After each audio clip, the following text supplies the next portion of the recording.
Good evening. You are listening to Radio Free Magonia, the official podcast of the Magonian Research Group. This is our first episode, and hopefully it won't be the last. Before we begin, I have to make two acknowledgments. My partner, the Magonian, whom I conceived this show with, could not be here at this time due to personal issues, so I'm acknowledging him out of respect. Also, our fearless leader, Humanoid Lord, could not be here for personal issues, so I'm also acknowledging him. Our guest this evening is the author of 3.5 books, The Brimstone Deceit, A Trojan Feast, Thieves in the Night, and with Timothy Renner of Strange Familiars, Where the Footprints End. His name is Joshua Cutchin. Good evening, Joshua. Good evening. It's a perfect pronunciation of the name, and I love that 3.5 books. That's such an apt way to put it. Yeah. Yeah. Try to incorporate humor in everything I do. Just don't overdo it. The thing that I'm wondering is if when Volume 2 comes out, is it 3 2/2 books, or does that count as one book? Well, we'll cross that bridge when we get to it. Yeah. Fair enough. For tonight's show, I'm actually recording during the day, but because this is a spooky podcast, I'm going to upload it at night. We are. I would like to begin by saying I think that between you and Jacques Vallée, that the Fae alien connection has been sufficiently discussed. Well, first of all, I always try to backpedal whenever people try to lump me in with Vallée because, I'm not fit to tie his sandals. Yeah. I was thinking about this the other day. I remember exactly what I was doing. I was washing my hands after going to the bathroom. I think it's not only been thoroughly discussed, but I think that to ignore those similarities at this point, you kind of have to have blinders on and be fetishizing your own explanation of the phenomena. I'm not saying that, I'm not saying that it is fairies or it isn't extraterrestrials, but to say that they're not describing the same thing in terms of the ET contact experience and the fairy lore, it's abundantly clear to me now. Yeah. What I was going to say is I think we're at the point now in this field where we can begin to expand upon that connection. We can begin to take it in new directions, find parallels and connections to other things, and really flesh this stuff out. And that's kind of what I'd like to discuss with you. Yeah, that sounds great. Yeah, I totally agree. Yeah, totally agree. If you don't mind me taking the lead here, I'd just like to lay on you the things that I've been researching, see your response, and just open a dialogue. Yeah, absolutely. That sounds pleasantly refreshing, actually. Yeah. Now, where I've been dwelling is with the Basque people, the ethnic group that lives within the Basque country, partially in Spain and partially in France. Now, I don't mean I'm literally living in the Basque country with them. I'm nowhere near them geographically. But they've been my focus of research for two reasons. One is geneticists have established a connection between them and the Celtic or Gaelic peoples of the British Isles. And that the latter appears to be descended in large part from the former. So there is a connection to the Fae there.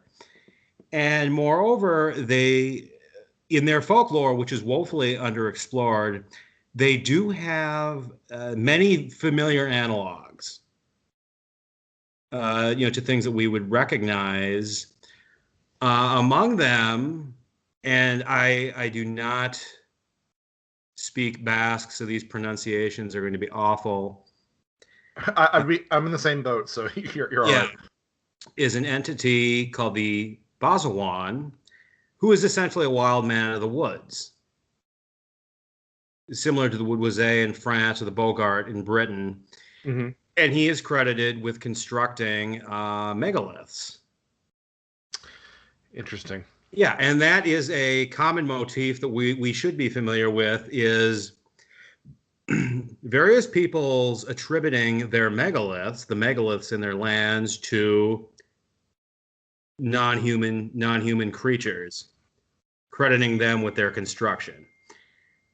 And you know, that's one. They also have the Lamia, who were typically female nymph-like creatures whose male counterparts, women seem to outnumber men in the hypothetical society, were credited with constructing dolmens. Mm-hmm. Okay. Also of interest is that their main goddess, Mari, was said to appear in the sky in the form of balls of fire. It was often accompanied by thunder and lightning. Storms. Again, that's another motif. It's incredibly consistent. You know, I think I actually wrote a little bit about the Lamia. But as you mentioned, it's so under at least in underrepresented in a lot of what we talk about. But that's really interesting. You know, I've sat with a long time with this idea of, you know, these other human intelligences making these megaliths, and I've been trying to sort of figure out how to incorporate that into the very real, you know, archaeology that's going on at these sites that are showing that it's a human site. And I would suspect that it probably has something to do with the fact that the people who built this are dead, and they're so far in antiquity that they've established this sort of sacred, revered dead quality. I mean, as you know, I'm not sure if your listeners do, but, you know, the fairy folklore is it would be very easy to argue that fairy folklore is just describing the revered dead. You know, that's something that Claude Lécouteau talks a lot about in his books. And I have a hunch. It's kind of funny that you're talking about this, because I think my next solo project is going to be heavily in depth, or look into this in some greater degree of depth. But I suspect that there's some sort of transmogrification of the dead when it comes to these sites. That's the only way that I can square it. Being somebody who does believe that these you know, Fortean topics do have an objective reality, that's the only way that I can square that with some of the archaeology that's coming out. Yeah. So, you know, we do know that these megalithic sites often service as conductors of electromagnetic fields, electromagnetic energy, and that's another topic that, thanks to John Keel, has become kind of like a linchpin, a staple in this field. We do know that Fortean phenomena is often associated with electromagnetic fields. We do know that EM fields do exert a powerful impact on the human psyche when it's exposed to them. It could be that, you know, to some degree, these ancient people's religious beliefs and practices were tied in with the phenomena. Whether they were originated from it or not directly, we can't say. And hence the construction of these sites for that specific purpose. Yeah, and you look at some even benign building materials like granite. Even they can emit small amounts of beta and gamma radiation as well. So who knows what that could do under the right circumstances. I mean, maybe something about that, augmented with things like entheogens and you know, ritualistic drumming and whatnot, provides some sort of conduit for contact. You know, at the same time, I mentioned that a lot of these things might be the revered dead, but I think it should be careful to note that I don't think that the other world is solely populated by departed spirits. No, I think that there, you know, are varying degrees of other entities, and sort of as Gordon White likes to say, an ecosystem of spirits at play here, and that I find really to be a fascinating area of inquiry. Yes. One of the reasons I bring the Basques up, it's not their folklore so much as how do I put this that is politically correct? How do I put it delicately? It's their genes. They have statistically the largest percentage of Rh negative people in the world. Right. Now, not a majority, but a very large plurality. And I want to make two disclaimers about Rh negatives. One, I am aware that it has become a trope, that it's become a meme within the Fortean subculture. Yeah, that's a good way to put it. Yeah, I'm aware that ETH proponents have gotten their hands on it and spun it into ancient aliens theories. I don't fall for that. I don't buy that. Second, I'm not even entirely convinced that there's anything Fortean about it. Like I researched it in depth about a year and a half ago, and my results were very inconclusive. But nonetheless, there are enough oddities associated with it that I think it's worth studying. I think it's worth looking at from kind of our perspective. You know, if the ETH guys are going to do it, we might as well do it too. Yeah. You know, earlier I mentioned that, yeah, there is an established genetic and historical link between the Basques and the Gaels, the Celts, or whatever you want to call them, to the north. True to form, those peoples, the Irish, the Scottish, the Welsh, etc., are just behind the Basques in Rh negative percentage. And once again, that leads us back to the Fey folk. Could there be, through that, an odd connection between Rh negative blood and the Fey folk? What we, or in more broader sense, the phenomena. I mean, it's to me, it's a lot of the stuff. I was just having this conversation with someone the other day. You know, a lot of the ancient alien ideas, like a lot of the things that they talk about, are actually really interesting topics that deserve further interrogation. Yes, but I agree. They insist on filtering it through this ET lens, and it just gets it. That's when it starts to get silly, you know. Yeah, you know, could the could the cornucopia, the horn of plenty depicted in, you know, pilgrim art, be some sort of ancient alien replicator device? And it's like, yeah, come on, you know. it may as well just be a phallic symbol or something. Who knows? Yeah, well, it's kind of the problem that I run into with a lot of synchro mysticism, because I do have a real soft spot for the work of, you know, some of the more prominent synchro mystics out there. But Yes, so do I. at the same time, I think they sometimes ignore the fact that the human condition might be just drawn towards certain shapes or certain motifs, completely removed of the other, you know, cultural baggage that's been accrued to them over time. Yeah. But you know, my only thing about that is that, you know, about this propensity of people with this blood type being, you know, drawn into these experiences more often, is that there are, you know, the cultures around the world all have little people traditions. Yes. And what will be interesting to do is, obviously, like, you know, we talk extensively about Western Europe as having a lot of it, because I mean it does. It's I would say it's probably the densest body of folklore that we have, you know, access to in the West. But I'll be interested to see if that Rh negative connection continues to other populations, that, you know, people who don't have as robust traditions, but people who within those traditions have had, you know, super normal experiences, if they also share that marker. Yeah. Maybe, I don't know. I mean, Well, you keep on going down this line, and you wind up that, you know, measuring people's skulls and stuff, which is kind of yeah, I agree. But Rh negative is fascinating because it does it's like a package deal, and in that package is a lot of interesting stuff.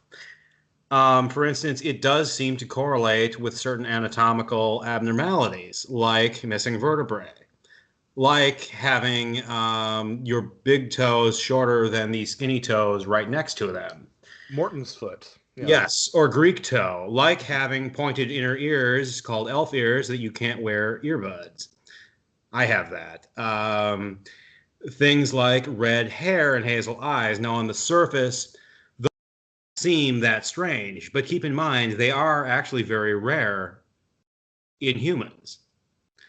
Now, not every Rh negative person has these traits, and not everyone who does has all of them at once. But, you know, genetics do not work in an even and linear way like that. Some people can carry genes without them being expressed in their appearance. Some genes are dominant, some are recessive. And the fact that a blood type is associated with anatomical characteristics, that interests me. The fact that it is also very heavily associated with the paternal haplogroup R1b, with a haplogroup, that strikes me as odd, especially one like R1b, which is so unevenly distributed. It's predominant throughout Western Europe from Britain to Bavaria, but it's also found in West Africa in very considerable numbers in Chad and Cameroon. Mm-hmm.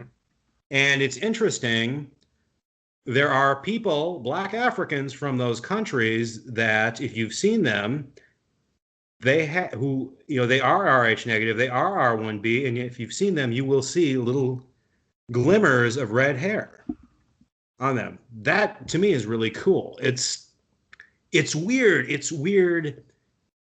And I do think I think there is something to it. I know I'm going to sound like a total weirdo saying this, but the red hair thing fascinates me. Red hair has historically had esoteric implications or associations associated with witchcraft,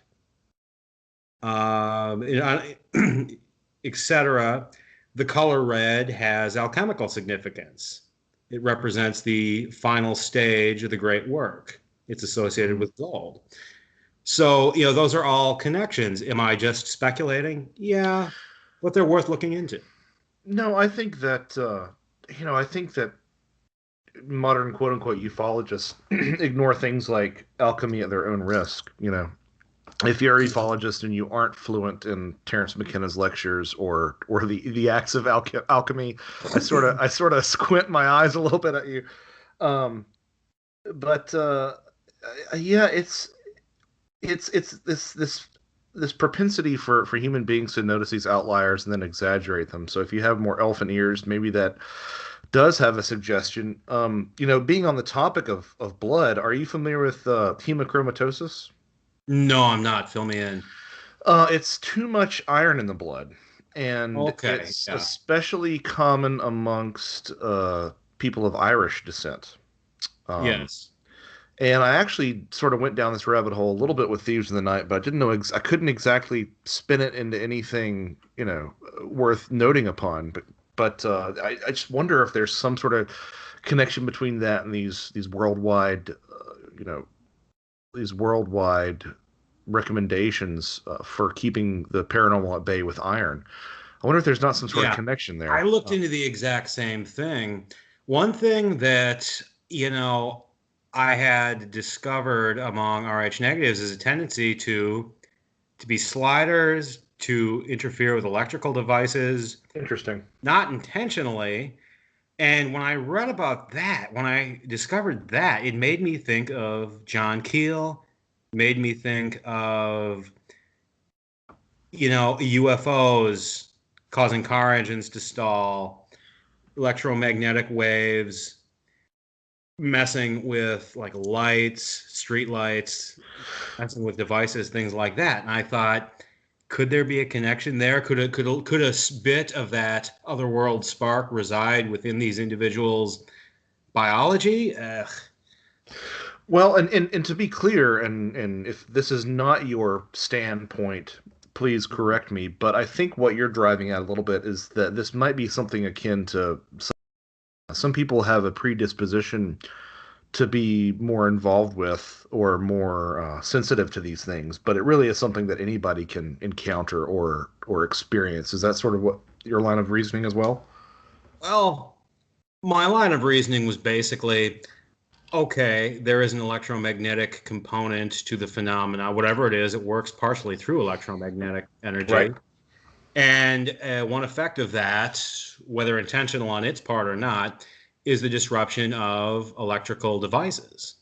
Mm-hmm. And now I'm seeing that there is this small subset of humanity that at times unintentionally produces the same effect, mm-hmm. which is mostly to their own detriment, their watches, their clocks, etc. And I was thinking, could there be a connection between the two? based on that, it's not really it's a line of questioning. It's not really a line of argument. You know what I'm saying? Yeah, I I do know exactly what you mean, and it's one of those things that look, I kind of think I've cultivated a reputation for being rather anti-ETH, and it's not so much that Mm. I am anti-ETH because I mean God knows what's actually going on, but it's more along the lines of this is something Greg Bishop taught me is is to is the idea of championing underappreciated ideas because as a means of sort of tilting the discussion back into more of a balanced discourse. Yeah. And that's and so I think that's sort of what you're getting at as well. And people look at the Michael Persinger stuff Hmm. with the God helmet, the people involved in ufology and whatnot, and say, oh, they're just using that as an excuse for why these things happen. But Hmm. they confuse those kind of arguments confuse the key with the room. The key unlocks the door to the room. Yes. You're just illustrating that the key works in the lock. You're not actually opening up the room. Like it's Exactly. same thing with sleep paralysis. Oh, it's just sleep paralysis. Well, what the hell does that actually mean? You know. Um, and so I get kind of frustrated with people who are just like, oh no, they're disproving our beloved UFOs, and it's like, well, can't you see how this could possibly be another rich area to look into? Yeah, I agree. I agree. I look into everything, like everything from popular culture to physics to psychology to everything, to the point where I can't believe some of the lines of thought that I've wound up with. Oh yeah, well that's the hardest thing about writing about this stuff is that you start out writing about one thing and you're in the middle of this spider web that's talking about things that seem like they're only tangentially related, but actually kind of have a bearing on the collective Mm. unconscious or whatever you want to call it. I mean, Yes. it you there might be a resonance with D that you find in A, but to get there you've got to go A B C D, and Yeah. I think sometimes we lose general audiences in that process. Yeah. It's amazing the amount of just bizarre, mostly boring, just hair splitting stuff that you will go through to present like a finding that, say, a pod or a reader would find it, engaging. Yeah, no, you're Um, exactly right. One thing I think is relevant to this topic is the jinn. Uh, Yes.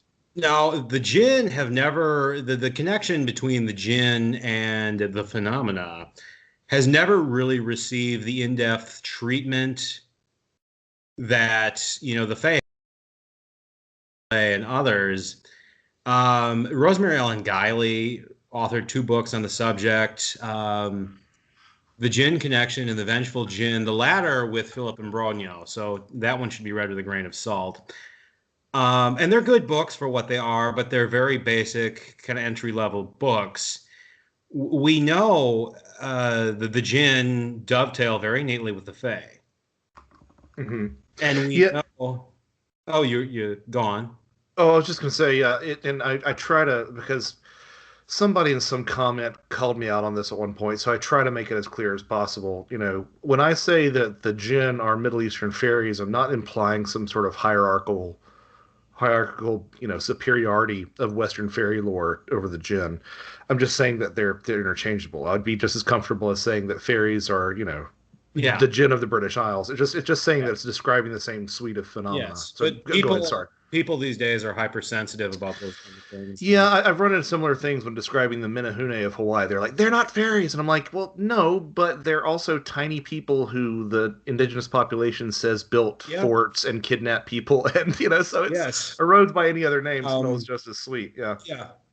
But as I was saying, so the logic is as follows: if jinn and fairies are very similar, and if fairies are very similar to contemporary UFO knots, then we've just expanded our range here, Oh, our range absolutely. significantly. One parallel between the two that has always stood out to me is this. is that one of the theories about the Fae that was floated in their heyday was that they were dominionized or reduced sort of shells of former gods, gods who'd been ousted by the rise of Christianity.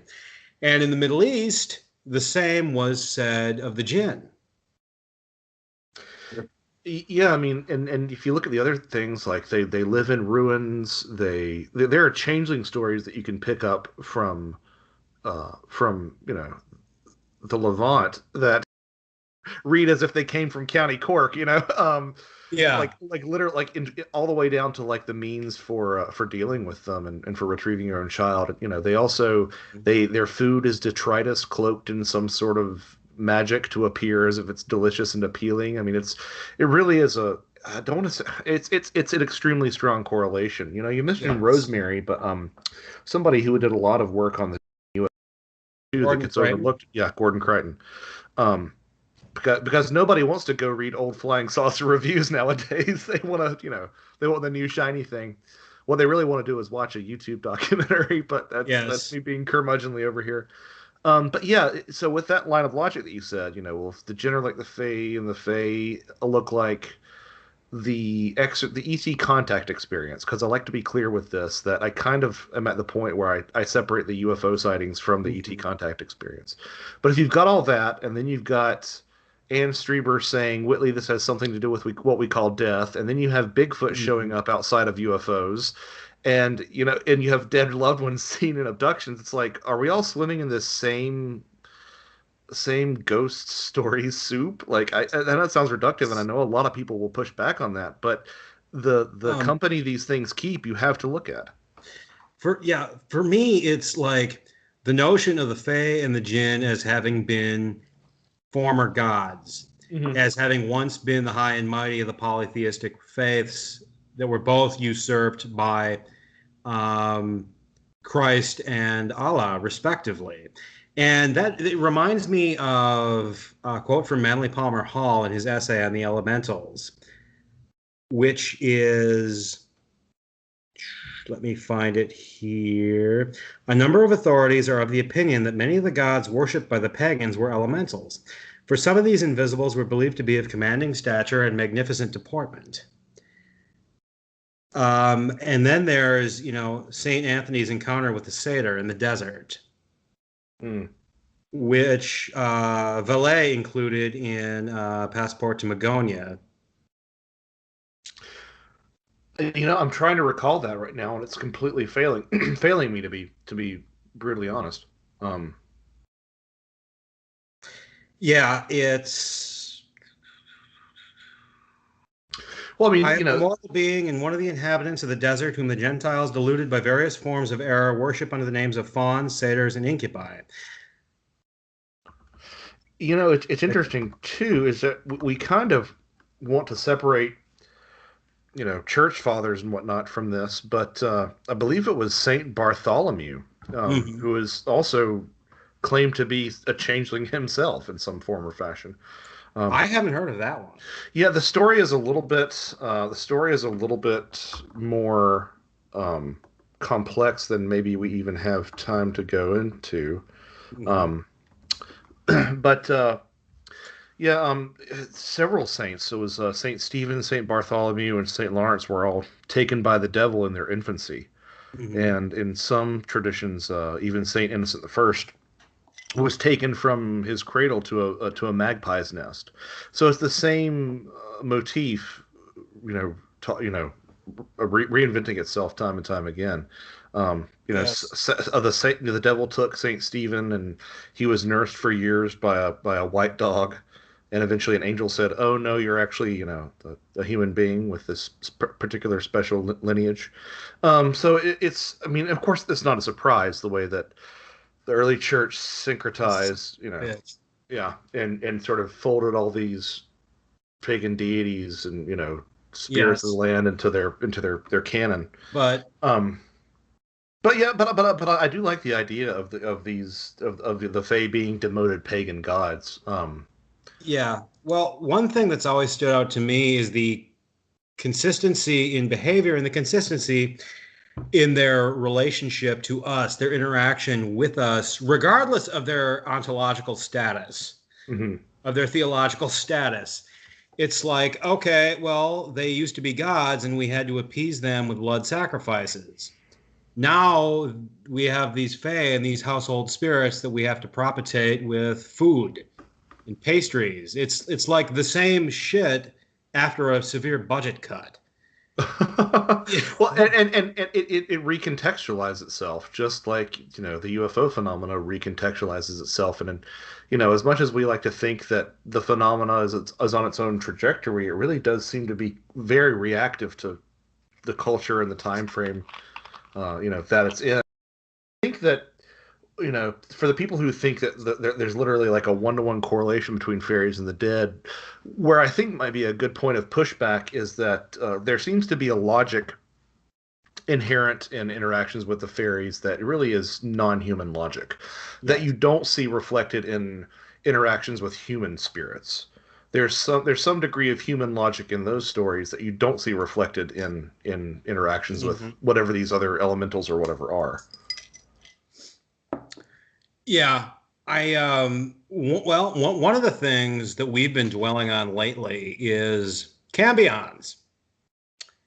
The spawn of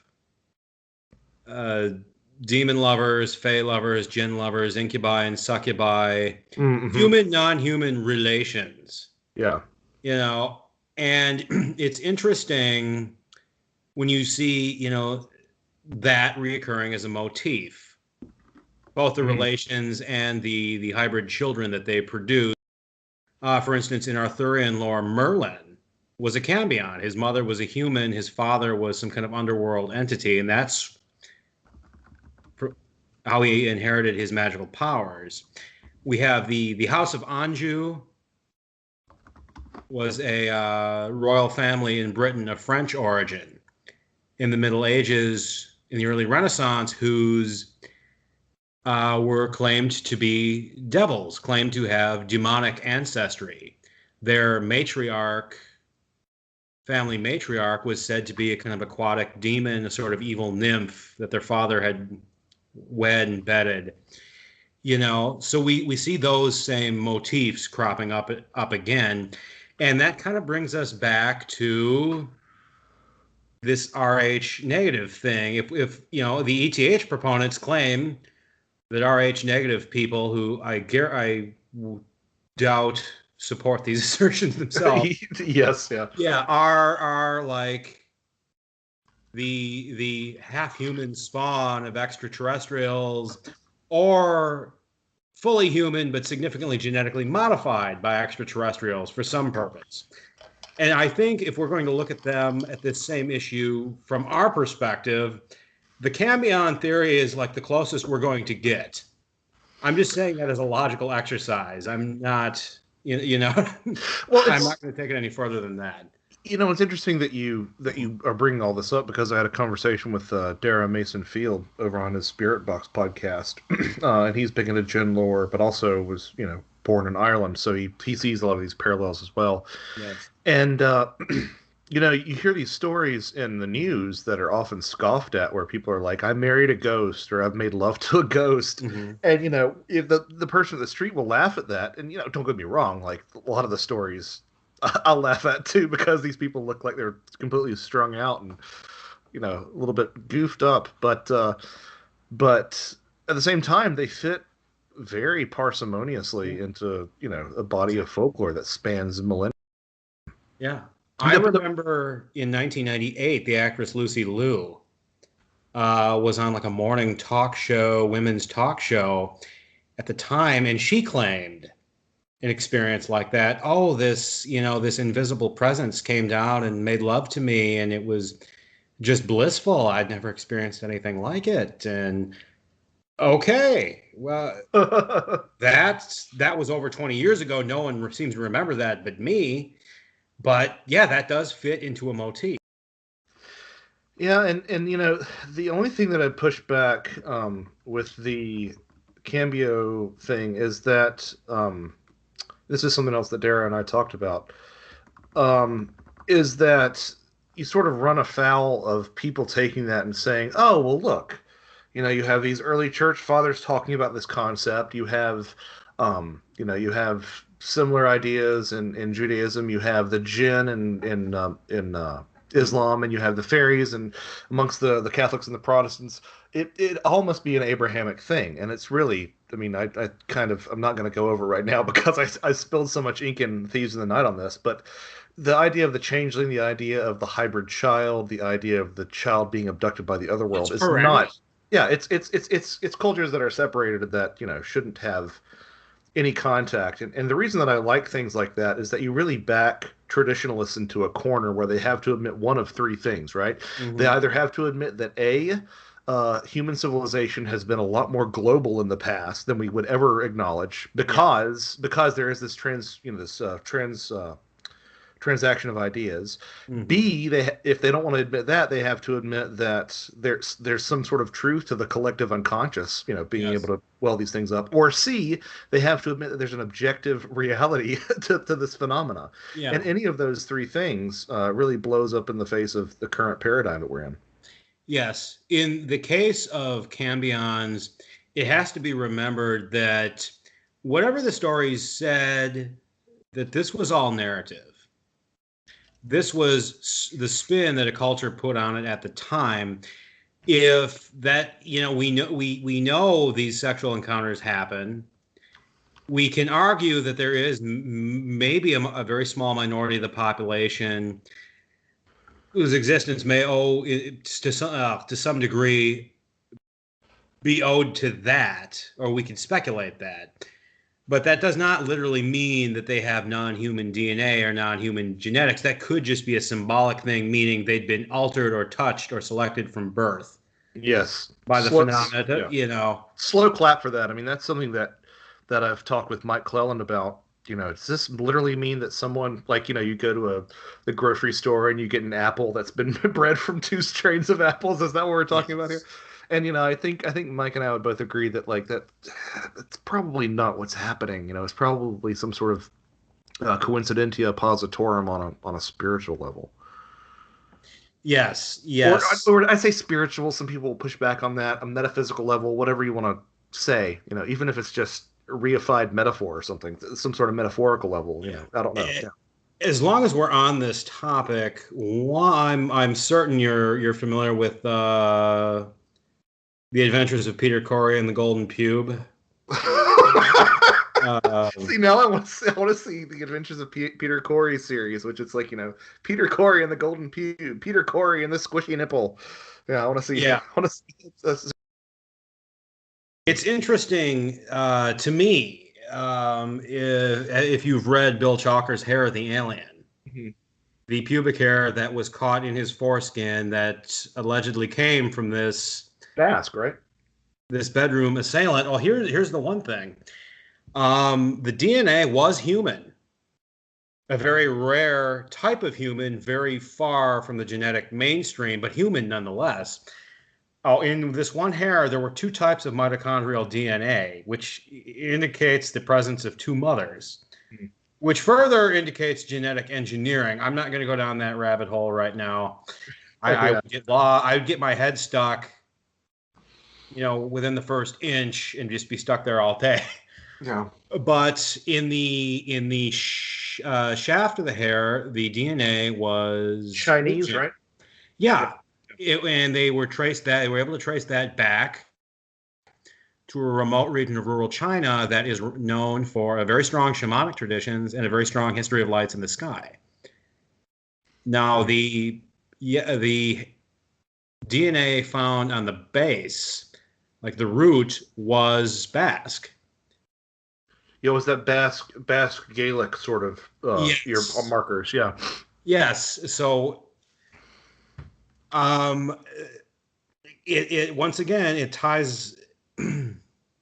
That gives the story support from my perspective if it can be tied to a region with a strong folklore tradition like that, and also it does lead us back to the Basques.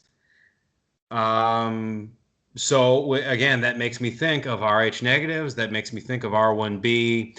That makes me think again of all these odd connections.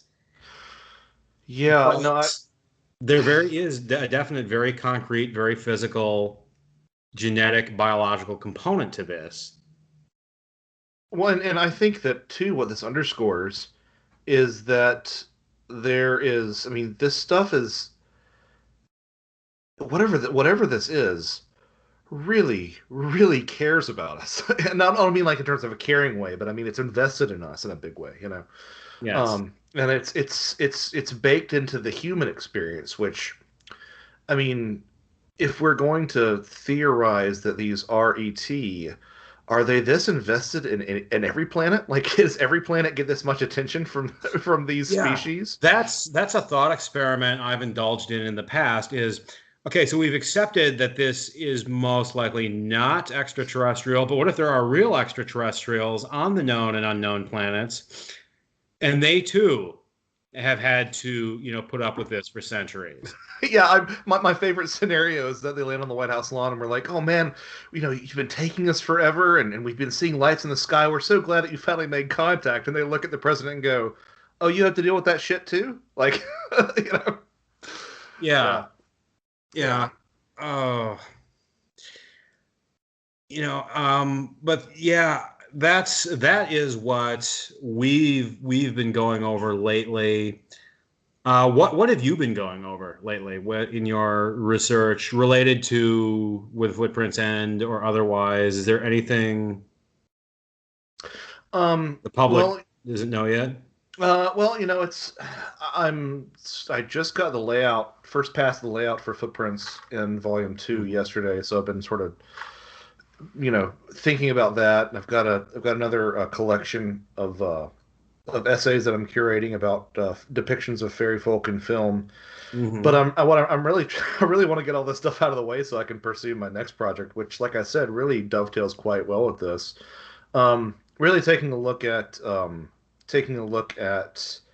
the dead and the extraterrestrial contact experience. There's not really a one-stop shop for that as a resource.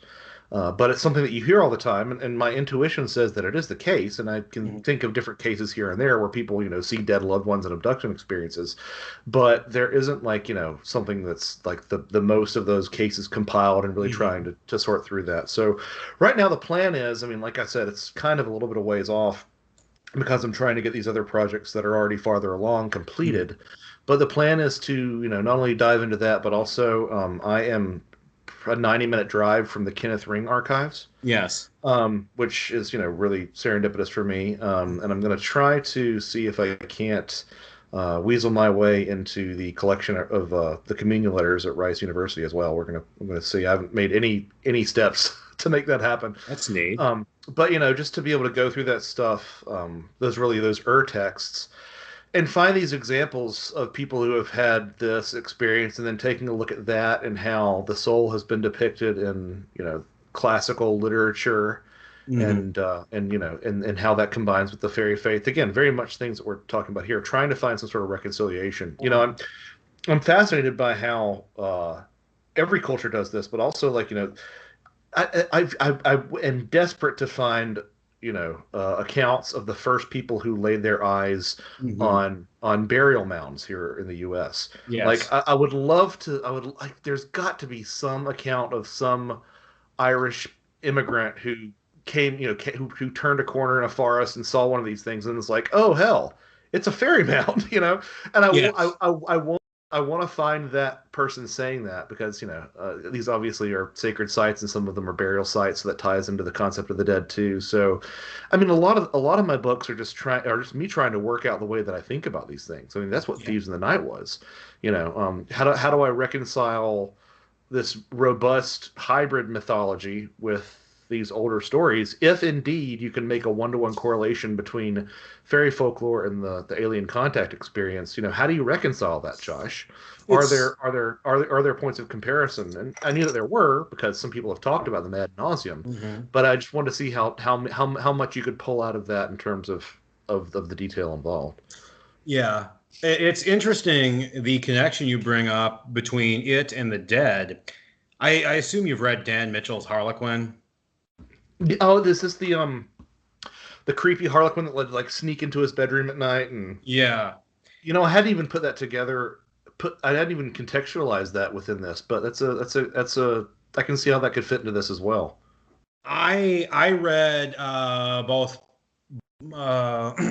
books because it's actually a 2-book miniseries he co-wrote with Steph Young, who I think does interesting work. I have to tell you, I want so badly for that entity to be real. Oh, it's one of the so most unique and so interesting. Yeah, It it's so reminds me of the mime Pokemon, Mr. Mime. It's like one of the most unsettling narratives I've ever. Because I read it when I think the first time I saw it was back on some posts in Mysterious Universe. And I remember that was just like one of the first things that I read when I was getting back into these topics before I even set pen to paper, so to speak. And it's just one of the most damn unsettling stories you've ever read. But I mean, I think it totally makes sense. I saw a post from Preston Dennett the other day on Facebook where he'd done a video about, aliens that look like clowns, and it was interesting because I admire Preston's work to up until a certain point, up until he's really ardent about the ETH. But like, nowhere in the comments did I say anything about like, oh yeah, clowns are also seen commonly on DMT experience, and they're a manifestation of the trickster archetype. That part of the discussion never really gets touched upon. And I think that the Harlequin ties into that as well. Yeah, the Harlequin is especially eerie for me because I have a cousin who lives about 45 minutes north of Milwaukee where those events occurred. And in the summer of 2000, when he was 11 years old, he had an encounter. He and his friend had an encounter one Sunday night with a very similar entity. But it was just a one-off, and it was in a public park. God, that's just so disconcerting. Hey, man, Wisconsin. Having spent 4 years there, Wisconsin's got its share of weirdness. That's for sure. Yeah, that's what I wanted to ask you about because I've lived here my whole life, and I heard you on a podcast, say in passing that Wisconsin is one of the hot spots, and I'd never heard that. I mean, I'm aware of that. I think part of it's just that that Northwoods vibe that you get going up there. I mean, it's. You get in certain places up there as I'm, I know I'm preaching to the choir here, but for people who are listening, like it's pretty sparse in terms of population up there. Yes. And, there's a certain quirkiness to a lot of Wisconsin. And so I was talking about the Northwoods, but now I'm talking about like South and South Central Wisconsin that I think has a degree of density that's just really strange. I mean, you've got the circus archetype setting up shop in Baraboo. You've got an entire town in Mount Orab dedicated to trolls. You've the Hodag in Rhinelander. The Hodag. You've got Bray Road, that whole thing. Yes. I'm trying to remember where Bray Road was. You've got Lake Aztlan, which is has some really strange structures out there in Lake Mills. Has some strange structures at the bottom of the lake. You've got Ed Gein living in an asylum on the banks of one of the lakes in Madison. I can't remember which. You've got there's just so many things like that. They just make the Kettle Moraine Bigfoot sightings are pretty well documented. And there's just something about it that really, that to me at least, captures that sort of frontier pioneer spirit that you just don't get here in the the urban urbanity of the East Coast. You mentioned the North Woods. Now, my family originates in the North Woods. Okay. In Marinette County. Mm-hmm. If you've ever been to villages like Athelstane, Crivets, places in the far northeast quadrant of the state, bordering the Upper Peninsula, Michigan's Upper Peninsula. Yeah. Now we do own a log cabin in that area, and there is a public park called McClintock Park. Not a great distance from there, about a half hour's drive from there. And, my father and I have both had odd experiences in there. Very odd, they're very redolent of like Algernon Blackwoods, The Willows. Oh, geez. Chicken Hanging Rock. all that really comforting literature that you're listing off here. Yeah. Patrick Harper's Panic in the Woods type experiences. I'm not going to go into them here because I already discussed them and Where Did the Road Go? My father discussed his and Where Did the Road Go? But yeah, definitely in a general sense, the Oz factor, time dilation, eerie silence, sense of being watched and followed, sense of something about to appear before us at any moment, in the woods, in the North Woods. And at night, there are times when it does get hazy, it gets foggy, the atmosphere kind of distorts, and yeah, you find yourself in that creepy, folkloric, woodsy kind of Rip Van Winkle frame of mind. I think people who are just living out their lives in suburbia have no idea how genuinely strange forests still are. Yeah. I mean, I remember a time when I was with we were following a trail, so it wasn't that bad. But I was with my wife's family in the mountains of South Carolina, that little sliver that still has mountains. Mm-hmm. And I remember we got to a certain point, and if you start entertaining the idea of panic, it's amazing how closed in you begin to feel. Like, it literally feels like the trees are steepling over you and pressing down on you. It's suffocating. And I just had to be like, no, this is silly, because I'm knee deep, and I'm thinking about all the stuff that I read about, and there's 10 of us or whatever, so it's no big deal. But yeah, it was like I've had that where I'm in the woods where I thought that I was out there for hours. I get back to home base, I check, the dashboard clock in the car. It was 20 minutes. Yeah. I've had that where somehow, even though it was early afternoon, I was not in deep woods per se. I was just in the back lot of a public park. And there were campers, etc., just, a half hour's walk from me. I did not hear their voices. I did not hear wind, insects, birds, any natural sounds that you would expect to hear. It was like I was in a different time, not in a different world altogether, but like a different layer of the world that you don't normally step through. I went down a rabbit hole. Yeah, it's almost like, you keep on hearing these people who are like, oh, well, you see fairies with your heart and stuff like that. Not even in a new age sort of sweet and gummy way, but actually, no, you have to sort of see it and see them intuitively. And it really is interesting once you open yourself up to the fact that you're in this primal environment, how your perceptions of things really do change. I love this documentary. You can find it on YouTube. It's called The Fairy Fates. I don't know if you've seen it. It's I think from the 90s or something, but it's really well done, and and it really captures. I said this before I was even aware of the fact that there was that correlation between fairies and storms. I said it really captures the vibe of the documentary is that moment when you're just looking up at the trees and there's a storm on the way and the trees are just every leaf seems like it's alive and it's swaying back and forth, and it's just you have that moment where you're like, oh, I'm in the presence of some elder god shit right here. Yeah, I've had experiences pressed on me when my previous cat died. After she was buried, I was like, oh, this sucks. And then it was revealed to me, not with words, not with images, just kind of impressed on my mind that, okay, what you see is only the surface, is only 1% of all that exists. There's so many layers beyond that.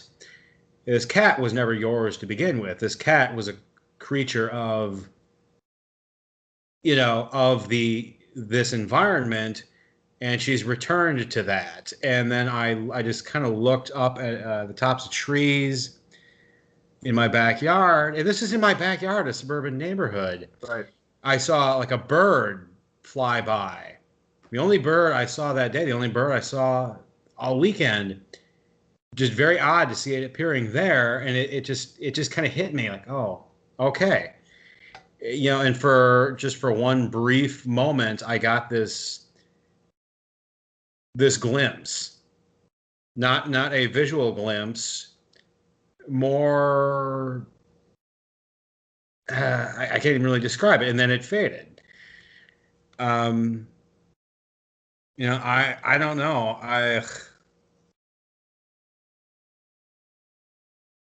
No, I mean that tracks like an intuitive. I mean, here's something that people really want to go down the proverbial rabbit hole and just kind of lose their mind for a minute. Just convince yourself that you're seeing these things popping out from behind trees, and you're seeing these faces that are looking at you, pareidolia wise, are actually really faces. I mean, that's another thing. It's like people are like, "Oh, it's just pareidolia." Well, yeah, it's just pareidolia, but like, have you ever looked at pareidolia and entertained the idea that you're actually looking at a face and staring at it in sort of like a scrying mirror sort of way and just waiting for it to sort of start moving? It happens. Like if you just stare at it, it happens. And you kind of got to wonder if that's not what a lot of people are talking about. What we've just started writing it off in the past, 200 years or so. Yeah. I'm reminded of the scenes in Peter Ware's Picnic at Hanging Rock, the kind of landscape scenes when the camera drifts away from the human characters and just lingers on the rocks themselves, on the stone formations, and you see what looks eerily like faces in them. But you can see those, I guess, in anything if you look hard enough. Yeah, I mean, I think part of re-enchanting the world is to take these things where people are just like, oh, it's just sleep paralysis, it's just, it's just the wind, it's just this or that or the other, and saying, well, what if this actually isn't the way that another intelligence is speaking to me? Is through these mundane things. I mean, it's like Soraya says, he often invokes this comparison when talking about Uri Geller and the spoon bending stuff. He's just like, just because somebody can fake a punch for a television series or a film doesn't mean that people don't actually throw punches that connect and that mean something. Yeah. So, just because something can be mundane doesn't mean that every instance of it is mundane. Yes. Yeah, although that doesn't mean that everything that is not necessarily mundane is potentially mundane either. Well, of course, yeah. Just be discerning, but it's part of keeping an open mind. Well, one thing I wanted to know was, you know how this stuff is generational. It seems to attach itself to families, to family lines. It's inherited.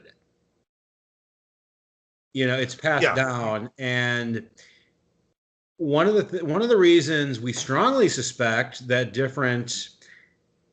what on the surface appears to be different phenomena are actually different manifestations of the same phenomena is that the different phenomena are all usually perceived by the same people, the same individuals having different experiences of different things over the course of their lives, and the guy who sees shadow people when he was 10 in his home is the same guy who, say, 15, 20 years later will see a UFO over a river. I was just wondering, have you found anything in fairy lore that correlates to that? With the idea of the Fae being attached to certain families for whatever reason? 100%.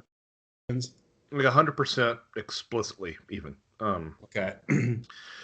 I mean, of course, you get back into this stuff and you kind of got to read some of it with a jaundiced eye. We're just talking about some things being, mundane and not. I mean, I think that a giant chunk of the changeling lore is oftentimes, developmental disabilities and just an excuse to get rid of your, disabled kid. Yes. As gross as it is. As gross as that concept is. But at the same time, there's children there's mothers that I've read about. I think it was in Lady Gregory. Maybe it was Lady Wilde. Of women having changelings over and over and over again in their house, or the idea that somebody has had second sight being passed down, and their mother was a fairy doctor and they're a fairy doctor. I mean, it's tied into that idea of repeaters. It's interesting how that concept really changed. How that concept really changed from the 60s, 70s, whatnot, from being like, oh, you're a repeater. They meant that derogatorily, oh, you see UFOs everywhere. And nowadays it's like, no, if you see one UFO, I believe you less than if you've seen 50, because the phenomena does seem to attach to people. Yeah, on the subject of changelings, do you see the modern like starseed indigo child thing as a kind of like a contemporary manifestation of that, a recurrence of that? Yeah, I talk about this in Thieves because you've got a couple of things going on here. Mm-hmm. So with the Star Child, Indigo Child thing, we'll use those terms interchangeably. I'll just say Indigo Children right now. Yeah. Number one, you have an almost one-to-one comparison between that and these children who were not necessarily changelings, but were the union of a fairy and a human being, like a consenting, willing union between these two, Mm-hmm. entities. They would often be like, "Oh, that child's half fairy, and it grows up to be artistic and brilliant and capricious and hot-tempered, etc." So I think that's a direct comparison. But you've also got to look at that as some of the Star Child, Indigo Children stuff as an inversion of the changeling narrative as well. So the changeling narrative is that a human baby is taken to the other world, the sickly other world entity, either a baby or an older fairy, Mm-hmm. is put back into the human world. And you can almost view this as, well, in the Indigo Children stuff, the parents are the imposters, right? It's as a child of the other world left with these human imposters, these adult Yes. imposters, and they are miraculous and they are valued in ways that changelings weren't. Like, you can basically take everything that is said about a changeling and flip it on its head, and it corresponds to these Indigo Children. And one thing that I'm fond of, are you a musician at all? Yes, and I've been playing guitar for over 20 years. Okay, so if in music theory, if you have middle C and you have the E above that, that's Mm-hmm. a major sixth. But if you have the E, if you have the E at the bottom of the treble clef staff and the C above that, um, wait, C and an E, sorry. A C to an E is a major third. Sorry, let me get this Yes. right. A C to E is a major third, and then an E to a C is a minor sixth. Same notes, different interval. And music theoreticians would argue it has a different quality, has a different tendency to pull in certain directions, but it's the same thing. And what I like to use that is as a metaphor for how inversion can be the same as representation. Patrick Harper said that he elegantly illustrated this so well. He Mm-hmm. said that since like Chaucer, you've had people talking about the fairies leaving this exodus of the fairies. Tolkien talked about it in Lord of the Yeah. Rings. The fairies are leaving. People literally, there are accounts of people seeing a troop of fairies like leaving their fairy mounds to go somewhere else. And Chaucer and Patrick Harper says the fairies are always going, going, going, but never gone. And he says, similarly, ufologists and New Age believers say that the aliens are always coming, coming, and coming, but never here. So Yeah. it's such an eloquent way to illustrate how sometimes inversion is a representation of the same phenomena, even though on its face it looks like the complete opposite. It's actually the same motif, Mm-hmm. just flipped on its. Yeah, illusion is definitely one of the phenomana's defining characteristics. It's slippery, it's elastic. You can never quite you can grasp at it, you can come close, but it's like playing one of those claw machines in the Walmart vestibule. You never quite get it. Never quite get, the bunny toy that you want. Well, yeah, and when people, and that's again, it's kind of funny that I said I wasn't antagonistic towards the ETH, and now I am. I'm sort of reinforcing that model, but it's one of those things where that's one of the reasons that I get frustrated with people who are obsessing over propulsion systems and the damn Tic Tac video and all this stuff. Mm-hmm. Is that there's this rich aspect of this that's mired in metaphor and alchemy and theater. And if you're not seeing that, I think you're missing. You're not seeing the forest for the trees. There's so much of this seems to be just elegant in like a literary analysis sort of sense. And all that goes out the window when you're talking about, anti-gravity and Bob Lazar. It's like, well, great, awesome. This Mm-hmm. doesn't tell me about the human condition. This doesn't reveal the mysteries of the universe.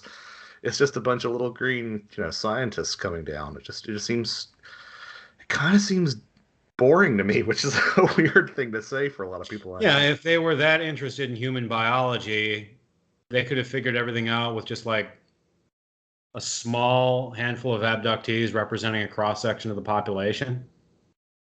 Well, yeah, and like The I remember program, that's all it would take. one of the things Chris O'Brien said one time that really stuck with me was like, I can go down to my urgent care and they can swab the inside of my mouth with a Q-tip for DNA. They don't have to core out my eyeball or or this other grotesque stuff that you see that are kind of like, by modern standards, really primitive means of gathering genetic material, but that's what they still do. And to me, that says, oh, this is for some other purpose than the explicit purpose that it's being used for. Yeah, it's almost like past cultures would have interpreted this as an initiation of sorts. Oh, 100%. 100%. As a being called forth of sorts. But because we've lost that perspective, we don't have the appropriate frame of reference with which to see it for what it is. And so we have these people going about their lives, having had these experiences, dealing with the trauma and thinking to themselves, what happened? They have had this experience. They don't know what to do with it. They don't know how to cultivate the changes that it produced in them. Well, we've ill prepared our populace for shamanic initiation. One of the things that I can't remember who it was that was talking to Mike Clellan, but he said, maybe there's a shaman quota that has to be met, and we're just not pumping out as many as we have to, and our hand is sort of being forced. And that's why people have these experiences and they don't know what to do with them. And whereas, if you were in a different cultural framework, you would know exactly how to treat it, and you would accept this mantle as being someone who is, an intercessor between our world and the other world. Now, what's your take on the physics of the phenomenon? Because that's one of the things that's very interesting, as how it seems to defy our understanding of physics. On the one hand, if you are a Keelian, then you become more or less convinced that, okay, this is entirely energy, entirely projection. This is entirely kind of like temporary, like a stage show. These craft, these entities, they're all just disposable props. It's not really solid. And then you have an experience like Peter Corey's, where he actually engaged in intercourse with one of these things, and they actually did leave a pubic hair in his foreskin. So it's like, which is it? Or is it somehow both? I mean, I'm definitely in the somehow both. No, I'm totally in the somehow both camp. I mean, so this is something that I've run into a lot of pushback on with where the footprints end is when Tim and I start talking about, the wild man archetype, or start talking about spirit phenomena, or any number of these things. People say, well, what about the hair? And what about the scat samples? And what about the footprints? And what about the blood samples? And number one, none of those have been conclusive. But having said that, I think that some of them genuinely are the real deal. Mm-hmm. But, my response to that is, well, if psi phenomena can have effects on our reality, and yet be something that's entirely internal, entirely non-physical, then that really kicks open the door for everything. I mean, if I can act upon the world with my mind, something intangible, then these meanings, these definitions of physical, non-physical, imaginal, imaginary, they all really start to break down quickly. And spirit phenomena, ghosts. I mean, the one of the first ghost hunting techniques ever pioneered was to spread, talcum powder on the floor and wait for footprints to manifest. That's the same concept that we're talking about here. Mm-hmm. You have poltergeists that are able to somehow toss things or to write on walls and mirrors. Mm-hmm. Same idea, acting on the physical world. And if you're looking at in terms of these relics that supposedly come from these entities, I mean, I know people don't talk about it now, but like ectoplasm, angel hair. I mean, these things are all reified, relics of this phenomena that have a physicality, even though it's sometimes more fleeting than what we find in the Bigfoot stuff. Yeah. It's still a physical artifact of what I think most people would agree, especially in terms of ghosts, are non-physical entities, in terms of our tradition. So, yeah, it needs to be understood, and this is a error that is very common. A lot of people just make it thoughtlessly. Is to equate matter with solidity. It's, I can't knock on it. Right. I can't lift it with my arms, so it's not material. No, that's horseshit, because matter comes in different forms, in different stages. Liquid is not solid, and yet it is a form of matter. Vapor, plasma, those are forms of matter, and yet they are not solid. So just because this thing oftentimes does not appear to be made of solid matter does not mean it's not made out of matter. Yeah. No, absolutely. And I don't want to see, this is why I sort of left Twitter, is because I would say stuff like this and people would be like, you're being an elitist. But honestly, like, either you're putting in the work to understand these concepts or you're not, I mean, like, that's really what it comes down to at the end of the day. And I don't mean to sound like a new age woo peddler, but it is pretty well established that on a quantum level, atoms are energy. That matter is what we call matter is constant energy. Density, the density of an object is determined by the number of atoms it consists of, the distance between them, and how fast they are allowed to vibrate from that distance. And so if you can change that atomic layout, change something's density, and it seems to me that the phenomena is very good at doing that. Yeah, I'll be completely honest. I often check out when people start talking about vibrations and whatnot. But I think that's, oh god, that term has just been ruined for me by the new age. Well, but I think too at the same time, accepting full blame here, it's part of the reason that I check out is because I don't necessarily know how to grasp some of the concepts that they're talking about. And I think it's partially because it's I can't understand it, and partially because it's sort of magnified BS. But yeah, and I mean, I have similar problems when people talk about, well, I don't think it's aliens. I think it's interdimensional beings. I'm like, okay, great. Well, how many angels can dance on the head of your pin? It's like, where does that really leave us? Yeah, that's another thing I've never understood is what does it mean to be interdimensional? A dimension is not like a location that you can go to and from. A dimension is a measured quantity.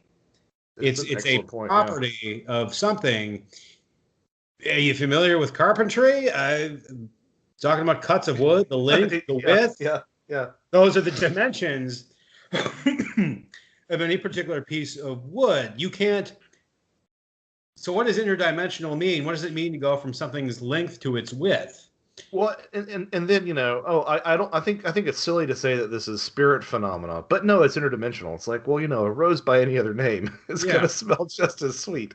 Yeah, it's like, that, and that's what I don't like is armchair Forteans on the internet, and on the phone with George Norrie at 1 a.m. trying to get on open lines is just casually throwing these terms dimensional, interdimensional, and alternate dimension around like this is Stargate SG-1. Like there are all these separate worlds with their own landscape, their own terrain and topography. Or sliders or something, yeah.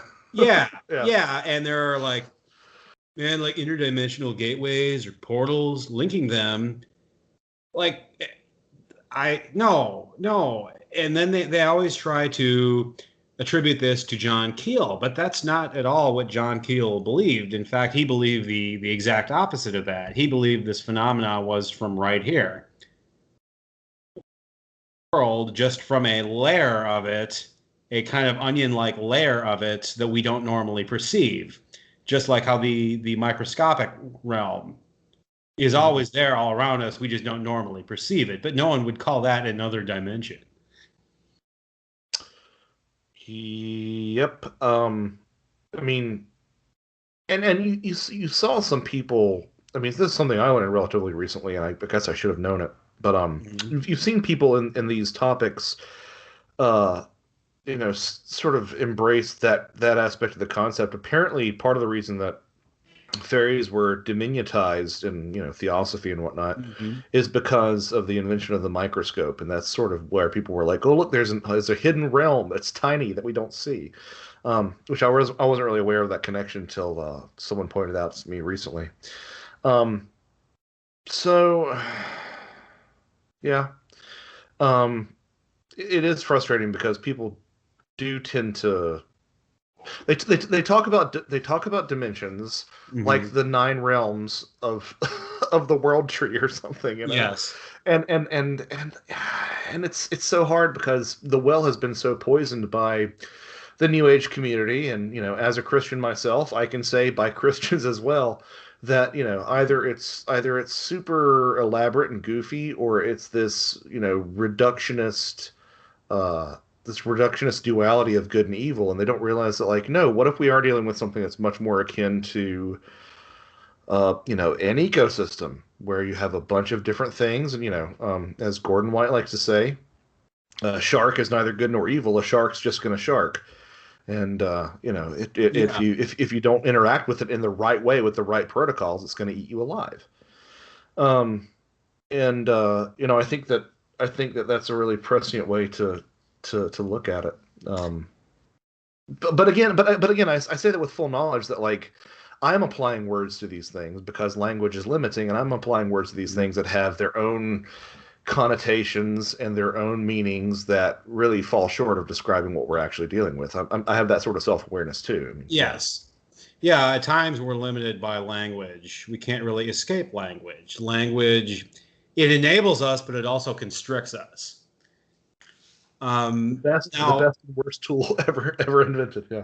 Yeah, from a Christian perspective, how would you fit the phenomena into a biblical cosmology, a biblical framework? I know it's common.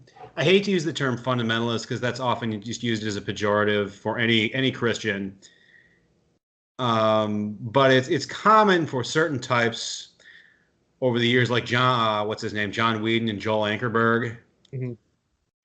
guys like that, to just say it's entirely demonic.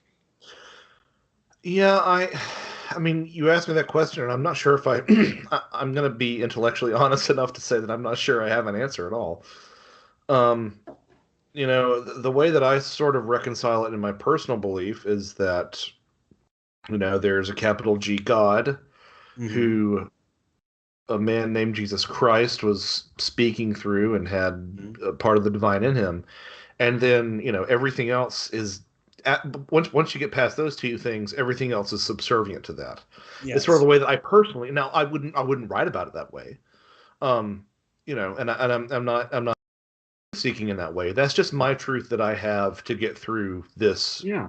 this irreconcilability, because it's something I don't talk a lot about, but there is, I just, To me, like yeah. I try to fit it into a biblical worldview, and I think, well, what in the Bible could be describing these things?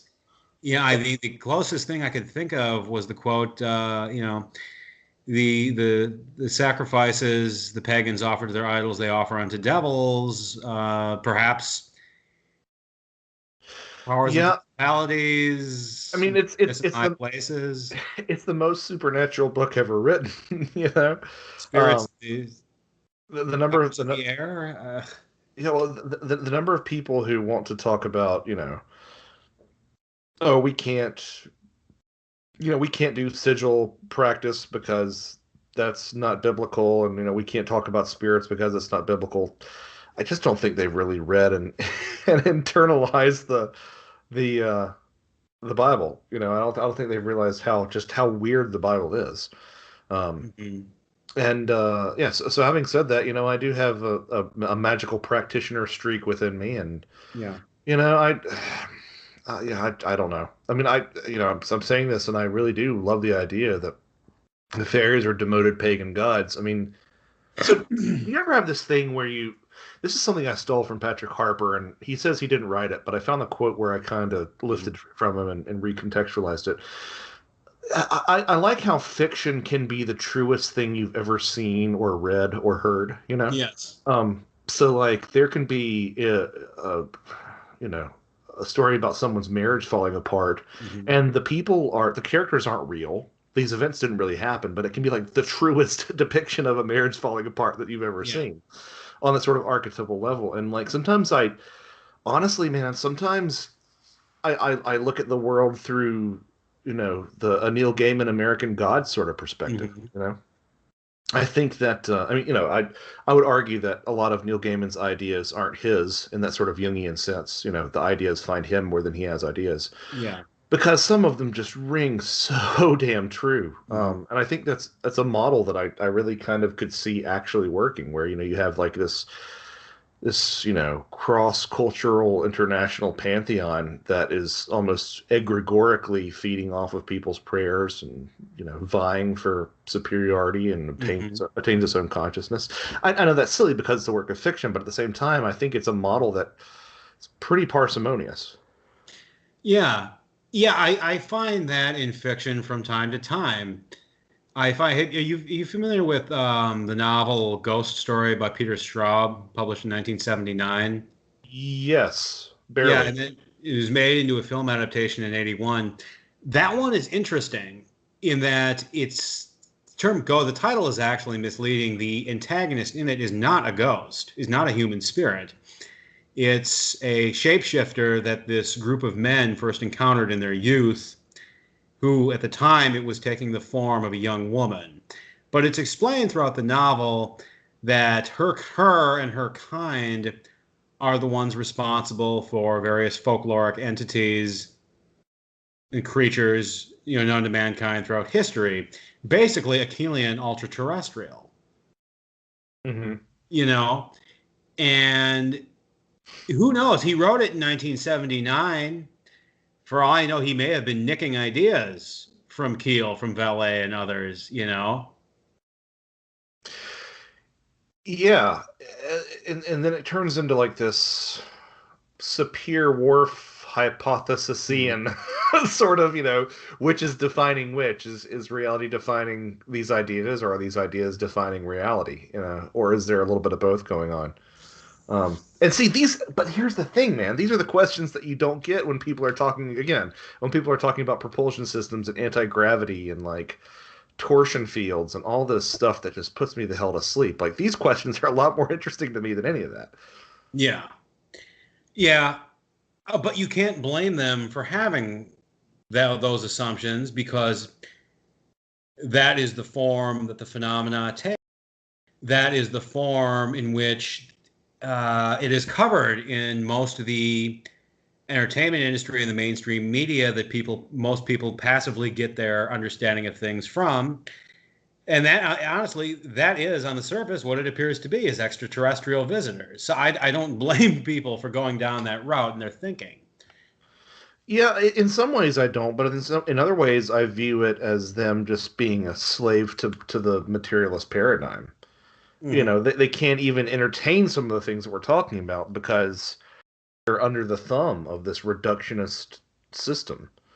And when presented with, when a drowning man is presented with a life preserver, grab it. Come on, what are you waiting for? And I realize all that sounds really damn judgy, and I do, but it's and I'm not faulting anybody for thinking that, but I am faulting people who there's again, going back to Twitter. I actually left UFO Twitter because I had what I would argue are pretty vaguely veiled death threats. But it was absurd. But there was a very young, very popular, for God knows what, I haven't really seen anything of consequence that he's done, but there was a very young, very popular UFO personality who said that he didn't really value my opinion because I believed in literal fairy tales. And I'm like, come on, man. Like, give me a break. That's just, so it's the people like that I really get, I get. You don't seem to believe in literal anything. You see everything as a, like an appearance. You see a world of appearances. I think that's probably a better way to put it. I try to be non-dogmatic about it. There are very few things where I'll be like, a hill that I will die on is that is real. This is laboratory proven. I think John Alexander said, and I really like this quote, that there's more proof for the reality of psi phenomena than there is for the efficacy of ibuprofen. I don't know if that's true or not, but there's been some really good, playing by the materialists' rules. There are really well done peer-reviewed studies that are exercising the fact that, or illustrating rather the fact that these things happen not only above random chance, but sometimes at a 7 sigma level in terms of replicability. So I'll die upon that hill, and I will get pretty close to that in the same way of saying that the alien contact experience and the fairy faith are describing the same phenomena. Now, whether or not that's a real phenomena or not, I don't know. Whether or not one system is more correct than the other one, I don't know. But I am saying that they're describing the same things, right? So those are the two hills that I'll die on. But everything else, I'm kind of like, maybe. And I think I'd like to think that I learned that from Greg Bishop a bit. What's your perspective on the phantom clown phenomenon from the early 1980s? Because that's one I was trying to write a book on, but there's just could not get a hold of any of the kids, now middle-aged adults who'd lived through it, could not get a hold of many of the adult educators and law enforcement personnel that were there at the time, who probably now are either very old or very dead. So that was aborted. But what's your take on it? I'm sorry, could you repeat that again? You broke up there for a second. The phantom clown phenomena from the early 80s. I mean, so the thing that a lot of people who like to talk about, the trickster, is that they think that there's some sort of like giant capital T demigod or something behind it, like they're in the like Loki style. Yeah. And I think it's a misrepresentation or a misreading of it. I think that it is an emergence of the trickster archetype. Okay. Exactly what that means, I can't really quite put a pin in. I've been flirting with a lot of Jungian ideas now. I know there are a lot of people who think that's a bunch of bunk, but I think it's impossible to look at some of that and not see the trickster archetype, to not fold it into what we talked about earlier with the clown image and the clowns being seen on DMT and just sort of that. It all seems to be part of the same soup. Now, I don't know if that means that these are literally some sort of third-party entities that are choosing that form, or if it's literally clown time and something moves inside a lot of individuals at once who are actually physically putting on clown costumes just because there's some sort of other force that has this momentum behind it that's encouraging in terms of a zeitgeist for people to do this. I don't know. One or the other, I don't know. But I kind of probably would lean towards that it's almost like the same forces that convince a bodega to put up skeletons and black cats this time of year, that same sort of like impulse, that same sort of urge, all at once just suddenly broke out amongst populations and says, "Hey, go put on clown costumes." Well, I think this will be a funny idea for us to put on a clown costume. Yeah. If that makes almost like a contagion, if that makes any sense. Yeah. I've always seen the world as functioning almost virally. Everything is a trope. Everything is a meme. Everything spreads like a virus, including language, especially language. So yeah, I'd agree with that. It's worth noting that none of them ever actually succeeded in abducting a child that we know of, which indicates to me that most likely was not their intention to begin with. Yeah. No, I totally agree. I don't know if you've spoken to Ren Collier at all, but he's been toying with an idea for a while about the paranormal being a mimetic virus in and of itself, which is a really cool idea, honestly. Yeah. Now, Humanoid Lord had two questions for you that he wanted me to ask. The first is, have you ever seen what he calls a phantom stranger? Meaning, have you ever encountered in a public setting a person who on the surface looks human, but there's just something off about them in a way that cannot be explained by drug use or mental illness? A Mr. Apple type figure. Think of Men in Black who failed to eat a steak in a New York City restaurant. Yeah, I think I have. I'm trying to recall certain instances of that happening that we wouldn't put. I saw what I would argue is probably the ghost of a Civil War soldier at Stonewall Jackson's house in Virginia. Okay. Because, I was the only person on the entire tour group that saw this kid standing in the middle of a crowd in full Confederate regalia. There was another instance. I remember we were on vacation at the beach, and this kid just goes flying out of nowhere, and he takes this turn into, I wouldn't even say it was an alleyway. It was more like, just a little concrete pathway with a retaining wall that was, one side's the building, one side's a retaining wall that's about 8 feet tall, and he comes whizzing by on a bike and ducks into that space. And I go and look in that space, and there's nobody there. It's just the dumpster and a couple of trash cans, and there's just no sign of where that kid could have been. A couple minutes later, maybe 10, 15 minutes later, because we were standing in the same spot. And we're like, where'd that kid go? So like maybe something like that, but to get more specific than that, can't really argue for that.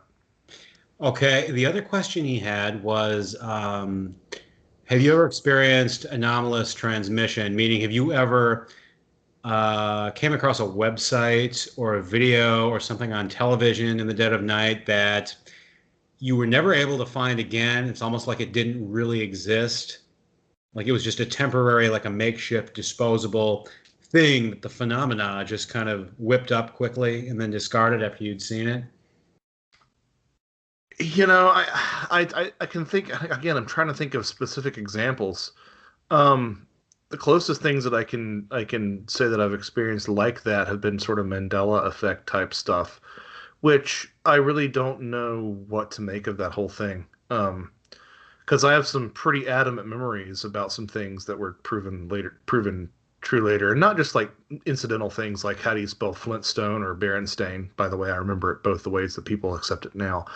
Mm-hmm. But like the one that really sold me on the Mandela effect sort of thing. And sorry, I know this is not quite on the topic of the original question, but It's probably the closest thing that I have is in Moonraker and the villain Jaws. He has these big metal teeth. He ends up running into this girl. And the da da da da da da da plays. It's the gag, and she smiles, and she has braces. That's the whole reason that the gag works, right? Yes. Yeah, she doesn't have braces. I emailed a clip of that to a guy who does a James Bond podcast, and he's like, "What the hell is going on here?" Because like the joke literally makes no sense. That's the funny part of the joke, and that gag doesn't work. So there's that, and there's also the whole Shazam thing, which I distinctly remember. I've had I've had one of my own. Do you want to know what mine is? Yeah. Believe it or not, Dragon Ball Z. Mm-hmm. There's a Dragon Ball Z Mandela effect. Yeah, in 2007, I rented like the DVD. How familiar are you with the show? Because that would help a lot. Peripherally, just the skeleton sketch. Okay. I rented the Frieza saga, which is the second saga in the show's original run, on DVD. And that was the first time I had seen it in a decade. Because I'd first discovered it in like the mid-90s when anime was first getting big in North America. So anyway, I take it home and I watch it, and that's that. And then I'm like, not what I remembered. I returned to the library 12 years later in 2019. On a whim, I start watching it again. And here's when it hit me. I remembered, not only did I remember, but I saw vividly in my mind's eye entire scenes, entire characters that were not even actually in the show, that apparently only existed in my mind. Scenes that were there, I remembered entirely differently from how they actually were. Like the directions the characters were standing from each other, the camera angles, the sequence of events, and not just in ways that can be attributed to faded memory, because I have a photographic memory. Like shit that my mind was just making up whole cloth. I even had a memory of, from that same summer of 2007, of looking up the DBZ wiki on my phone, on the internet on my cell phone. But Fact is, I didn't own a cell phone until 2015. So it's not just my memory of the show that's completely warped. It's my memory of my own life as it pertains to the show. Yeah. So what do you think's at play in an example like that? Yeah, there's two possibilities. It could be one, there could be a trickster-like intelligence that is perverting my memory on purpose just for kicks. Or it could be that, like the many worlds interpretation is true. And the version of DBZ that exists in another world, in another timeline, has those things that I saw. And I was misremembering. I was, what I'm saying? Or you got suddenly switched over to a new, universe, reality of some sort. Yeah. It could have been. It could have been. Now Magonian had a question for you. He wanted to know if you're familiar with the lore of the Shining Ones. Yes. Yeah. I'm trying to remember fit that into your theories, if at all. Yeah, I'm trying to remember. Trying to remember exactly what it is, though. So I guess the answer will be no. I've heard about it. I'm trying to remember. No, I'm sorry. I'm useless, folks. I'm useless. I need to look into it. If you could put he or she in contact with me and put me in the right direction of some of that literature. Yeah, I can do that.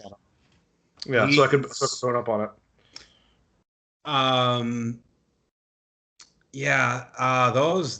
The Dragon Ball Z thing that really threw me for a loop. That's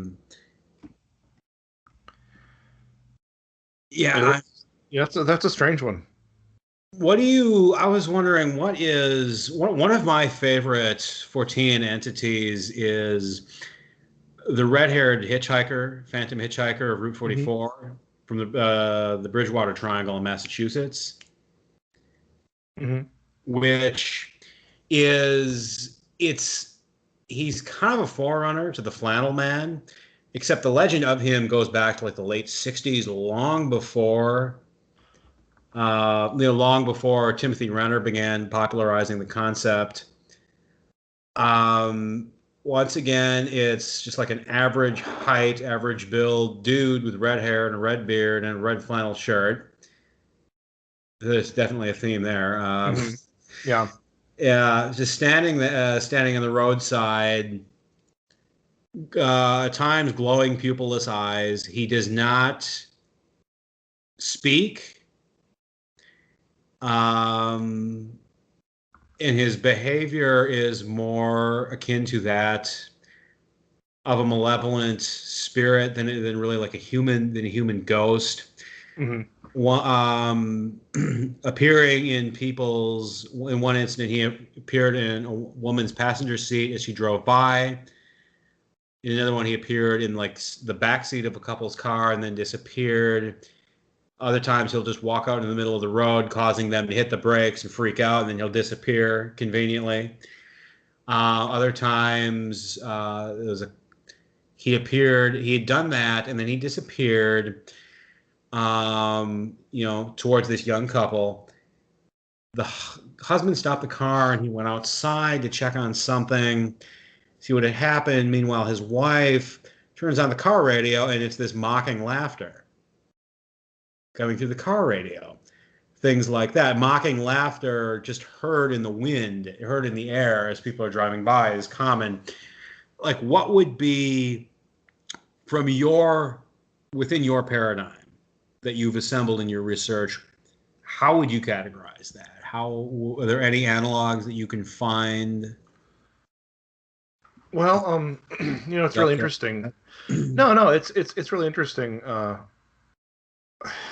I feel like I keep on saying similar things, but the archetype of the person who is the wanderer, the hitchhiker. That's something that you see a lot. You see it. There's a man in black along Irish roads who used to do the same thing. You have all those phantom hitchhiker stories as well. Yes. So maybe it's tapping into that. I'm really fond of the idea of interpreting people who are bearded and in flannel shirts that seem to be anomalous as being another exploration or expression rather of the wild man archetype. Okay. Just in terms of a woodsman, I guess would be a little bit more appropriate. In terms of my personal cosmology and belief, I don't know.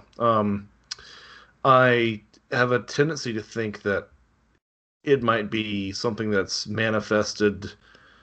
Again, the idea of a reified urban legend, but I know that's kind of a cop out, and that's not really it's not really as interesting as I could be making something that has manifested to different peoples in different forms throughout the centuries.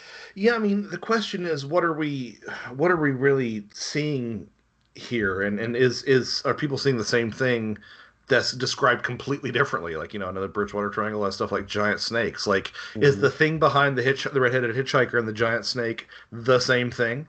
I'm kind of inclined to believe it, and people talk about this idea as being silly, and sort of like being a newer idea that doesn't have any basis. But the truth of the matter is that there's actually precedent for this even back into fairy lore. I mean, not only were fairies shapeshifters, everybody pretty much knows that, but there's actually a in Catherine Briggs's fairy encyclopedia, and Briggs has some problems, but in one of her fairy encyclopedias, she actually talks about an entity that would take on the shape of your greatest fear, and this entity, according to Briggs, was called It, which I saw that and I'm like, man, I would love for somebody to lean on Stephen King's ear and see if he had stumbled upon that, because that's just too coincidental to me. That also makes me think of Gozer in Ghostbusters. Choose the form of your destruction. Yeah. State Marshmallow Man.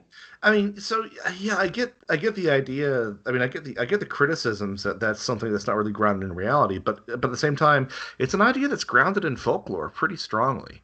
And the thing that I liken it to, people choosing the form of their destructor, so to speak, is have you ever been expecting someone to give you a chocolate chip cookie and they shove like ground beef in your mouth? And like for a minute you're like, what the hell is in my, what's this rancid thing in my mouth? Yeah. Even though it might be, even though you might have just as much of an affinity for it, your expectations really color how you process that. Yeah. And if you could scale that up, is that something that's going on? I don't know. The thing, the Flannel Man concept, that really threw me for a loop, because I remember back in like 2006 when I was first getting into this, I read that famous passage in Mothman Prophecies where Keel claims, the annals of occult and parapsychological literature are filled with accounts of phantoms and entities in flannel shirts and plaid and this and that, in regards to, the teenage girl in Point Pleasant who'd awoken to the creepy plaid-shirted figure looming above her bed, grinning at her. But the problem with that with his statement there, is that he never backed that up. I read that and I was thinking, well, which literature, which books, by which authors, from which publishers, and what years? Yeah, sorry, go ahead. Oh, I was just going to say, and I searched the annals of occult and parapsychological literature for years for any leads on that, any elaboration on that. The best I could do was it was an article in the Fortean Times a number of years ago called "The Apparition Wore Plaid," which, I had some stuff in there. And then one night I was searching for this, just scouring the internet, and that's how I stumbled across Strange Familiars for the first time. And I began to wonder, maybe Keel was just bullshitting there, and well, there's actually and yet somehow his bullshitting had kind of created the Flannel Man as like a tulpa type thing. There's a problem with Keel he's got sort of a truthiness problem. You know what I mean? Yeah. I feel like. Well, it's also kind of like that thing we were talking about with fiction as well. I mean, I think a lot of what Keel said was true, but I don't think it quite happened the way that it did. I don't think it's. I mean, it's obviously not very often backed up as well as it should be. No. In terms of Keel citing specific events, I don't value Keel in that sense as much as I value his thought process. And the way that he thought. I think the real value of Keel lens in that. Mm-hmm. At the same time, I think you could make the same argument for Imbrogno to bring the conversation full circle. I mean, Yeah. his ideas are fine. I have a policy where I've never cited him, to my knowledge, and if somebody can drag this up and accuse me, I'm sorry, but to my knowledge, I've never directly cited him as something that he said and only he said is happening. If I have cited him, it's something else that's been. Now, my position on those two is this.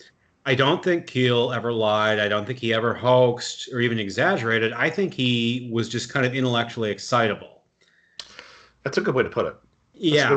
I think he was loose in his thinking. I think he had a tendency towards the tangent. And it didn't always occur to him to back things up. In this instance, he very well could have been referring to obscure literature that he'd actually read. Right. As far as Imbrogno is concerned, I've read his work. I've read his contributions to a couple of Timothy Beckley's books. And I have to say, his research on the geological components of the phenomena is very good. Mm-hmm. His research on the physics of the phenomena is very good. The research that he did in upstate New York, very good. I think he lied and falsified his credentials out of pressure. I think he was aware that he was working in a field in which is not taken seriously, and he felt the need for credibility. Does that excuse what he did? No, but it doesn't. But at the same time, it's not going to cause me to discount his contributions altogether. Right, and it's the same thing with Lazar's credentials too. I mean, yeah, it doesn't look good, but of all the things you're going to pull that guy apart for, there are other things that I think are that pushes credibility farther than that. And I don't want to wait. It's like I was talking to somebody else. I don't want to wade too far into the weeds on Lazar or anything. If I'm the last person that you want to have on a roundtable about Roswell or MJ12 or Bob Lazar or anything like that, because it's been so confused. Yeah, I don't know. Bob Lazar, I've never actually looked that much into. I think because he's an ETH guy, and in my own personal history, I skipped over the ETH immediately. I went straight to the weird stuff. I went straight to Keel, straight to Valet, straight to fringe authors like Laura Knight, Jazz Jack, or whatever her name is. Well, for me, that was the only way that I could even get involved in the topic, because I think that a lot of the logic, if you're towing that ETH line, I think a lot of the logic kind of breaks down for me, at least. And I know that's not fair, but that was my only excuse to get into it. Yeah. Like one of the first I don't know if you'd even call him a Fortean. One of the first authors I ever read back in 2005 or 2006 was Bruce and Alan DeWalton, aka Branton, the man behind the Branton files, which have been circulating online since time immemorial. And he's another one. We were just discussing him the other day, and Magonian called him a useful idiot. I wouldn't use so harsh a language, but once again, you have to read him contextually. If you ignore his grand theories about the reptilians and the Hollow Earth and the this and the that, and you just look at the obscure cases from old issues of Fate and other magazines that he dug up, and the obscure anecdotes that were sent to him, and that he reprinted within his within his writings. There's a lot of interesting stuff that you're not going to find in in most Fortean literature. Yeah. Yeah, and you know, I think that's also going to be really funny when 2020 ends with an alien invasion and we're all like left around sitting around holding the bag like, oh, I guess we were wrong. Yeah. You know. Oh, do you have anything else you'd like to discuss, or? I may be a little bit tapped out, but this is a great discussion. I mean, it's so often it's like, you do a podcast and it's like, okay, I'm gonna go through the motions of talking about the highlights from the book and this and that and the other, and you never really get a chance to just sort of expound upon and dissect different ideas. So yeah, my intention for this podcast was to run it as a jam session. Yeah, love it. That's the way to do it. More so than a formal discussion hour. What's your take on Hollow Earth theories, on not just the Shaver mystery, but on the whole Hollow Earth motif in regards to this stuff as well? For instance, fairies being associated with caverns. Right. Everything being associated with caverns, honestly, I mean, in a very Patrick Harper sense, like, everything paranormal has this motif of the subconscious embedded into it. Lake monsters dive below the surface of the water. Bigfoot is seen around mines, and in some literature lives below the surface of the earth. Yeah. Sea serpents underneath the ocean, fairies underground, even ghosts. Where do the dead, quote unquote, live? Yeah. They live underground. They reside underground.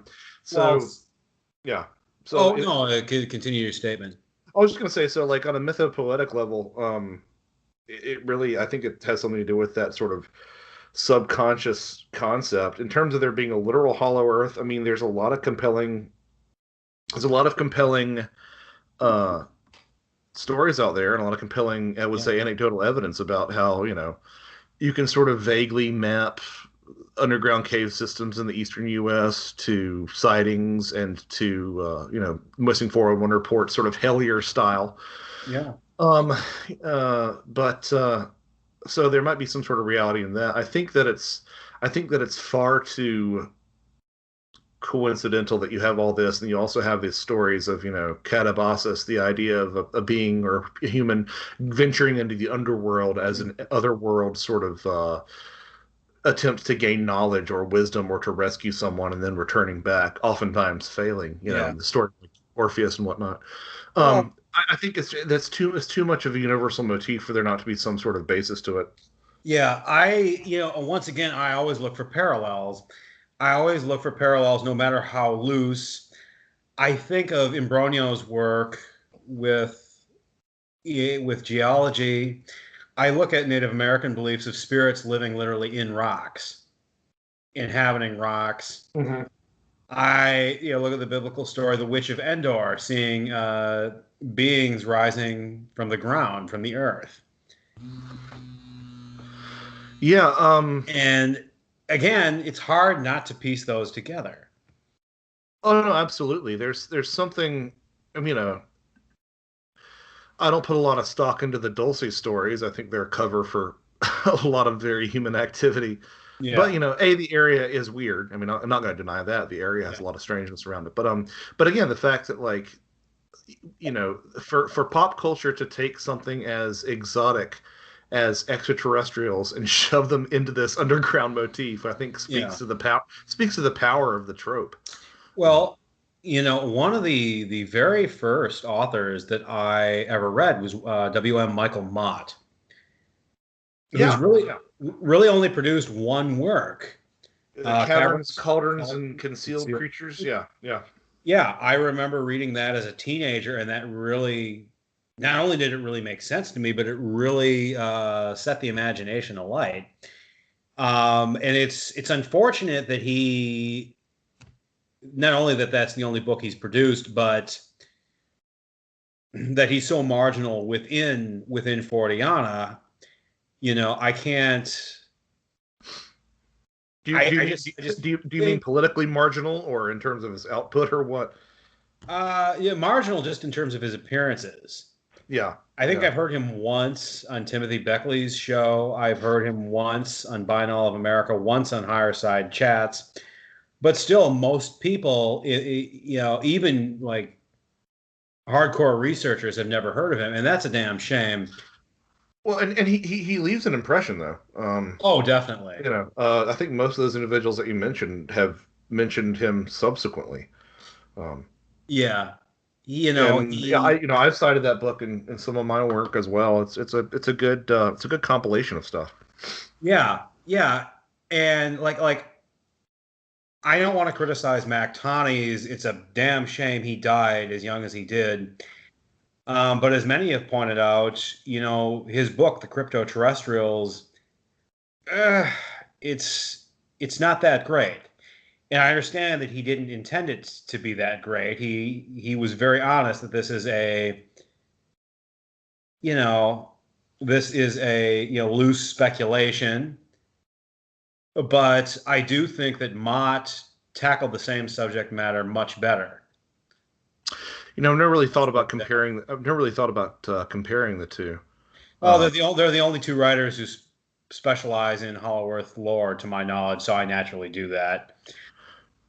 Right. I know that Ren's talking about, or he's musing about Hollow Earth a lot these days. I did not have a chance to catch his Strange Realities conference presentation, but I need to go back and watch it because I think if anybody could take that to the next level, it would be somebody like Ren, for sure. Yeah. I'm in talks with him. I've already invited him on to be the second guest, and he's agreed. So. Oh, yeah, Ren's great. Ren's great. He's a lot smarter than I am. So, okay. So there you have it. Yeah. There's one. One of the reasons I mentioned Mott is that there's one story that I read years ago in Caverns, Cauldrons, and Concealed Creatures. I think in Genetic Victimization of the Surface World, that one chapter. Mm-hmm. That it was a man. It was a man living in a southwestern United States, didn't specify where for privacy reasons, with his young daughter, and he had divorced from his wife because she had become obsessed with spelunking. Mm-hmm. Like cave spelunking with every weekend with friends that were not mutual friends of theirs. Just a real weird thing to become obsessed with, and a real weird reason for a divorce, or just over an obsessive hobby. Yeah. Because she'd gotten so strange, he was awarded full custody of the daughter. She got weekend visitations. Unfortunately, she got into the habit of taking the daughter with her on these expeditions, where her behavior was just idiotic. Picking her up and dangling her over a steep pit, almost dropped her into it before her boyfriend, her rebound guy, intervened. Understandably, this frightened the daughter enough so she complained, and her mother's visitations were terminated entirely. At the same time, they'd begun to experience strange things in the backyard, strange lights in the sky, etc. They had two incidents, and these are really, really creepy. Two incidents, both at night, both at stores. One night they were at a Mart, one of the Mart department stores. Again, didn't say which. At a location that was built partly underground. They were, to their knowledge, they were the only ones in the store at that late hour, them and the clerk. Mm-hmm. So, they're in an aisle, they're shopping, right? And suddenly he notices this creepy figure standing in the corner. Short, misshapen. He just called it trollish. Mm-hmm. Wearing a very large, baggy, hooded flannel shirt and pair of pants, that he got the impression was there to distort its true features, its actual contours. And the thing just leered at his daughter. Oh, geez. Eerily. And they just kind of stared back at it in disgust. And eventually it just kind of stepped back into the corner and kind of disappeared. Later on, they went and complained to the clerk. The clerk said he didn't see anything. Another night at another store, they were in the toy aisle where they see a diminutive figure. On the surface looked like a little girl, like his daughter, except her clothing she wore like a pink dress that was very ratty, very worn out.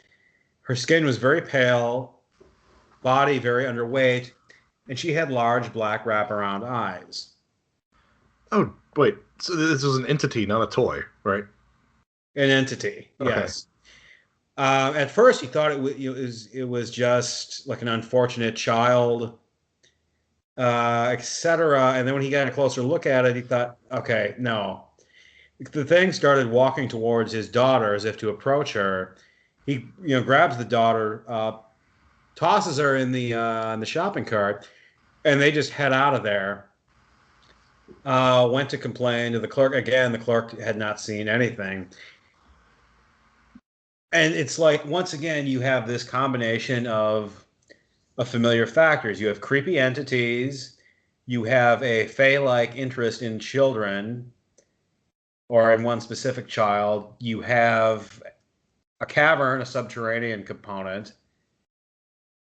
You have lights in the sky. It does fit neatly into that same paradigm. But what is that exactly? I don't know. Yeah, I mean, I have, for all of my talks of Jungian archetypes and all this sort of, I'm gonna politely say BS, as a way of poking fun at my own, ideas. Mm-hmm. There really does seem to be coming back to that hard physicality question, and for someone to mistake, I mean, oftentimes the magnificent or the unnatural is overtly so, and for her to even entertain the idea that it might be, in your words, an unfortunate child, I think it makes it feel just a little bit more realistic. And I don't, at first glance, they thought that it was that this figure. He assumed that this figure was just a mentally or physically unfortunate child. It wasn't until he looked closer, he saw the creepy way which it was walking and the large eyes, that he realized, okay, there's something's not right here. Yeah. And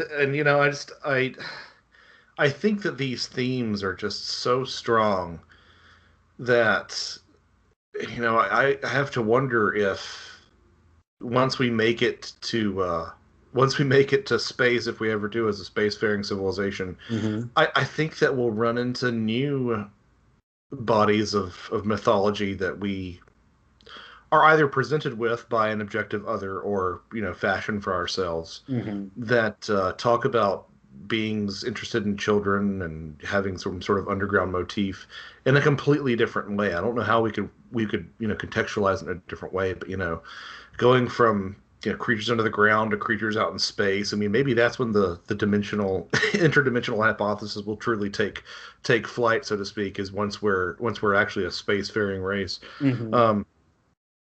I would be really interested to see what happens to these stories once we obtain that milestone, if we ever can. I'm kind of skeptical that we ever will be able to be, in terms of the limitations that we have physically. But it'll be really interesting to see what happens. Is there going to be some day down the road, artificial intelligence ever takes off, where stories of AI step into these fairy stories, of mm-hmm. the robots, or the robots taking your children, which kind of comes full circle to Darrow's, even though Darrows aren't robotic in that sense. Still comes back around full circle to that. Be interesting to see Keith Richards surviving on Venus unassisted. Yeah. No, nice. I caught that. But I mean, I think that if something like AI does go, I mean, AI is kind of poised to fill that role right now in terms of how it's kind of lurking under the surface of everything right now. You have these smart homes and the smart technology. People have smart fridges and smart washing machines and Mm-hmm. smart everything. It kind of already has that quality of something residing just beyond the veil, and it almost is interdimensional already. In that sense. Well, but there's an innate danger to that it could turn into like a Harlan Ellison-esque nightmare of, you know what I'm saying? Yeah, it'll be interesting. It'll be interesting to see. That's for sure. Oh, anyway, I think I'm tapped. Yeah, I might be there too. But I mean, it was a great conversation. Yeah, I it was. loved it. Anytime you feel like doing it again with other contributors, just feel free to send us a message. Oh, I'd absolutely love to. I mean, it's always a pleasure to have, sophisticated conversation. It is. It is. This has been our show, our first installment of Radio Free Magonia. I would like to thank our guest, Joshua Cutchin. An absolute pleasure. All right. I agree. I agree. And hopefully we will see you next week. Take it easy.